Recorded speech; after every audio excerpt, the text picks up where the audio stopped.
பார்த்தீங்கன்னா சிவகாசிலேருந்து ஒரு பொண்ணு கமெண்ட் பண்ணியிருந்தாங்க. இந்த மாதிரி ப்ளவுஸ் அளவு வச்சு எப்படிக்கா சைடு அடிக்கிறது, அளவு வச்சு எப்படி மார்க் பண்ணுறதுன்னு சொல்லுங்கள்.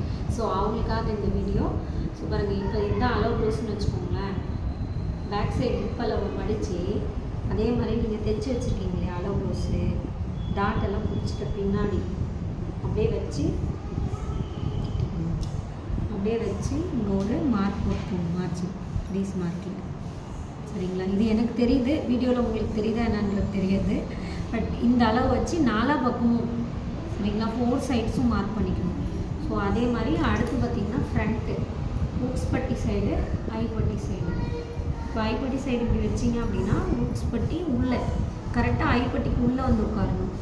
ஸோ அதை வச்சுட்டு அதே மாதிரி அளவு ப்ளவுஸ்லேயும் நீங்கள் ஊக்ஸ் பட்டி அளவு தான் எடுக்கணும்.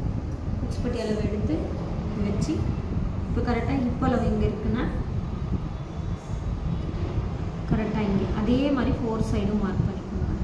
ஸோ 4 சைடும் மார்க் பண்ணிவிட்டு சைடு அடிக்கும் போது ஸ்லீவ்லேருந்து ஸ்ட்ரைட்டாக இப்படி பண்ணி இங்கேருந்து கையளவு மார்க் பண்ணிட்டு அப்படியே இங்கே வரீங்க. இந்த ஸ்டிச்சஸ் வந்து இப்படி மேலே தூக்கி விடணும். ஸோ இங்கே மேலே தூக்கி விட்டுட்டு இங்கே இடுப்பளவும் நீங்கள் மார்க் பண்ண அளவும் கரெக்டாக வச்சு சைடு அடிச்சிட்டிங்க அப்படின்னா உங்களுக்கு பர்ஃபெக்டாக வரும். ஸோ இந்த வீடியோ உங்களுக்கு பிடிச்சிருந்தா நம்ம பேஜ் ஃபாலோ பண்ணிக்கோங்க. தேங்க்யூ.